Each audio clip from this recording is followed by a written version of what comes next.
What's up, guys? Welcome back to another video. You already know what's happening today. We're doing another unboxing. If you know me, you know that for the last year I've wanted a drone, and from what I've seen, this 249 gram drone is a tiny 4K beast. This drone here is a DJI Mavic Mini 2. Actually, there's no Mavic, so DJI Mini 2.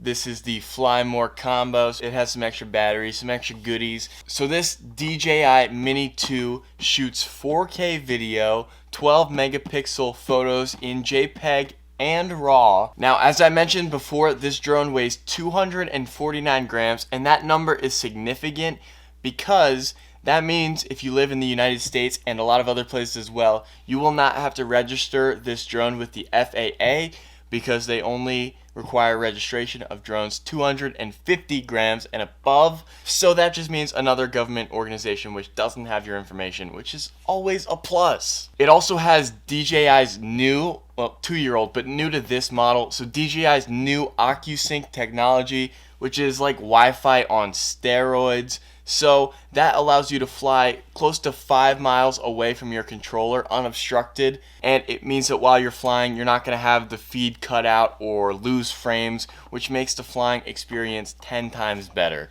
So the OcuSync is, from what I've seen, the biggest upgrade from the Mini 1. And then obviously there's 4K video, which upgrades from the 1080p. This drone also has a host of other notable specs and upgrades, which I'll talk about more while we're actually flying this thing in our first flight and test of this drone. Why am I doing this so much? And then also, like I said, this is the Fly More combo, so there's a bunch of extra accessories in here. But for now, I'm seeing a good old factory sealed box, and you already know what we do on this channel, so cue the cinematic unboxing right now.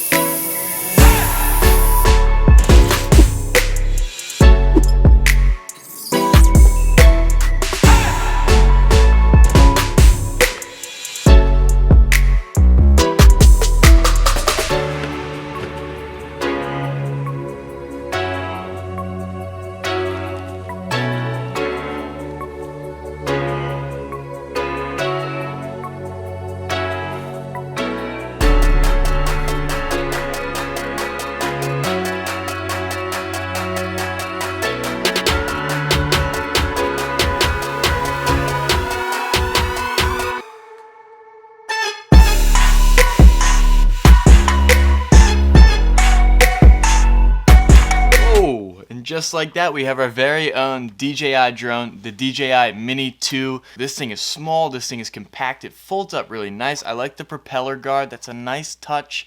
The gimbal shield, so I could put this thing in my pocket if I needed to. Alright, so I want to fly this drone at least one time every day for the next like 5 days so we can get a good feel of it in different weather conditions and lighting conditions. So next up, we're going to show off the first like 5 flights of this drone. But first, before we do that, we have to have a working drone, and right now it's technically not in working condition. And I want to take you through all the steps to fly the drone. So we just unboxed it, now let's assemble it. So first thing you're going to do, take off this propeller guard. You don't need that anymore. Put that to the side. Then you could take off your gimbal shield if you want. You could wait on that too.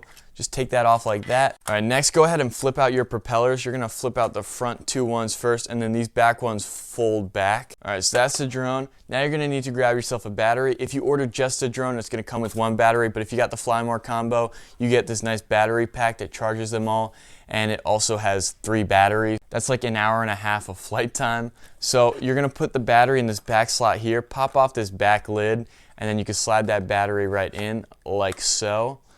All right, next what you're gonna need is a tiny little micro SD card. This is a SanDisk. It's good for 4K because it's a SanDisk Extreme, 128 gigabytes. Make sure you're looking for one with a U3 writing speed. That just means that it's gonna be fast enough for 4K. All right, next you'll take that little micro SD card and slide that right in the back and push it in, and now this drone is good for takeoff. We are going to need our controller right here. All right, and for this controller, your 2 little joysticks are going to be down here. You take those out, screw them in, and now your phone is going to go right up here in the top slot. there's a little wire here that connects to your phone. All right, and then once you have your phone attached to the top and plugged in, you're gonna open up your DJI Fly app and set up your drone. It'll pair with this very easily. Your left stick is going to rise the drone and lower it, as well as rotate it on a single axis and rotate in place at a hover. This control is gonna bring the drone forward, backwards, left, so moving left like this, and then moving right, taking the drone this way. And then you're gonna have your 3 different shooting modes. Cine mode is gonna be your most smooth and cinematic, as the name suggests. This was previously referred to as tripod mode. So you're gonna have slowed down controls, slowed down rotation, so it'll help you get more cinematic shots. Normal mode is just like that. It's a mix between cine and sport. Normal controls, nothing's too jumpy. And in sport mode, you're gonna have really fast, jumpy controls. The drone will move at its max speed. And sport mode is best for getting out to a location and getting back to preserve battery life. And then you have your power on button. To power this on, press it once and then hold it down until you hear a beep, like that. The same's going to apply on the drone. So right down here, press it once, hold it down until you hear a beep. And now our drone is on. A few more controls on your controller. Right here is your trigger. So this is going to start and stop record, as well as take photos depending on what mode you're in. Over here, this is your gimbal wheel. So this is gonna be real important. You can set the sensitivity of your gimbal wheel. So find something that's comfortable and stick with it, because you're gonna have to get used to that. Now, to get cinematic shots, I suggest using a combination of moves. You never wanna just do one move at a time, unless again, it's intentional. So a nice combination is to raise the drone up as you're moving the gimbal down to focus on a target, or incorporating a rise as you're moving right, or any combination. Just the most cinematic moves happen when they're the most dynamic moves. So using a combination of triggers and gimbal rises will get you your most cinematic shots. And now to take off, there's going to be a button on your app that says take off, and you'll press that if you want a quick and easy takeoff. Or another way to take off is to bring both sticks inwards. The drone will start to spin its propellers, and then you can raise up yourself. One other thing I will mention is I do recommend you pick yourself up some ND filters. So this pack right here has 3 different regular ND filters of varying densities for however bright it is that day. And then my personal favorites are these mixed ND and PL filters. I believe that's polarizer or something along those lines. I know it's similar. It acts the same as a polarizer. So that's gonna mean bluer skies, it'll affect glare differently, and it'll make your photos pop a little bit more and produce a little bit better colors. So for now, we have everything we need to fly this drone. We're now gonna take this thing out over the next couple days and get a nice range of footage. I'll put them in day-by-day order so you can see if I progressed and got better at all with my drone flying, or got worse maybe for some reason. And then we'll have a nice range of footage to come back and look at for our review of this drone, so I can make a nice educated review. And without further ado, let's roll the new DJI Mini 2 4K video cinematic B-roll masterpiece, whatever. I don't know what I want to call it. Roll it.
I'm pumped. I just watched that back. I'm so impressed with the quality coming out of this drone, and it's literally DJI's smallest drone with the smallest camera sensor, and it's producing images that if you put these next to like footage from a Mavic Pro and you were watching it on your iPhone, you could not tell the difference. The biggest flaws were definitely in low light. If you look at the footage from day 2, it was the cloudiest day. The sunset wasn't visible, so I went to the location for the sunset, and it was too cloudy to even see that. So it ended up being dusk before I even realized, and I was flying my drone, and it was already getting kind of dark, so my ISO was cranked up to the max, and the footage looked pretty grainy. Day 1 had the best conditions. The sunrise looked so good coming out of the Mavic Mini 2, and I actually think you can see the progression in me learning how to use the drone, because on the last day, day 4, I think there were the most risks taken with the footage. I tried out a lot of the quick shots and tried out some more movement and dynamic shots. For instance, I was driving in the car as a quick shot was pulling out and it was tracking me while I was moving. If someone tells you that the Mini 2 does not have a active track mode, it's technically true, but it's also technically wrong, because it still tracks you when it's doing some other quick shots, like the drone selfie mode that I used while I was in the car. So if you're moving, it'll still keep you in the center of the frame, so it'll pull out as you're doing it. But there are some ways to track yourself using the quick shot modes if you're the drone pilot and also the subject of your videos. So that's the footage. Now let's talk worth it. Do I think that the DJI Mini 2 is worth picking up now that it's 2021? So honestly, yes. I think that if you were to buy any drone in 2021, it's going to have amazing quality, specifically from DJI. And this is their newest drone. The Mini 2 came out a month ago. So while it's still like a beginner drone, it has all the updated features like the OcuSync and the 4K video, and they're constantly updating the firmware, so you're never going to get left in the dust. This is definitely a very current drone and worth picking up in 2021 if this drone ticks off all of your boxes as a pilot. If this is your first time flying a drone, your first time entering the DJI marketplace, then I think that this is the best drone to start with. Now, I would recommend going for the Fly More combo. I know it's a little more expensive, but you do get those 3 extra batteries and the battery charging bank. Having 3 batteries is a game changer. I found I got my best shots on batteries number 2 and 3, because my first battery I used to kind of scout out the locations, find the good lighting, frame up some shots, and I wasn't trying to rush them. And I know that might just be my workflow and you can get by with 1 battery, and if you need to, that's fine, go with that. But if you're going to end up wanting to buy batteries later, it's just best to buy them off the jump, because you don't want to get aftermarket or knockoff batteries, because you're putting this thing in the sky, hundreds of feet in the air and over lakes and stuff, and you don't want a aftermarket battery to be the reason that this thing drops in a lake. Now, I know I haven't talked about the Mini 2 for photography at all, and that is a big part of what I do, so there is going to be another video coming out sometime in the future where I talk about the DJI Mini 2 for photography and for photographers. Alright, I'll give you a little spoiler. Here's a photo I took with the DJI Mini 2. Alright, I think that's everything I wanted to talk about regarding the DJI Mini 2. I will be putting out a lot more content on the channel regarding the Mini 2 coming out in the future. I already mentioned a few video ideas, but I have some more in the works as well. So if you like the Mini 2, if you're thinking about picking one up, if you like my face, hit the subscribe button and you can pop back in when that new content comes out. If you liked the video, if you disliked it, hit the dislike button. You know what? Hit the dislike button twice, just for me. Or 4 times, or 6, or 8. No odd numbers. Alright. With all that out of the way, just one more thing. I started my channel in 2020. It is now 2021, and the support from you guys the last 9 months has been unreal. You guys have liked, commented, shared, viewed all of my videos, and subscribed, and it's been insane. So honestly, thank you guys for being here, for checking in, for subbing, whatever you guys do, thank you for doing it. I can only imagine what 2021 has in store for us. We have 3 months until we hit the official 1-year mark of this channel, and we are on track to hit 1K subs by then. If we can hit 1,000 in 1 year, that would be amazing. And if we don't hit it, whatever, we'll hit it eventually. I'll still be here doing my thing. I'll see you guys in the next one. Peace.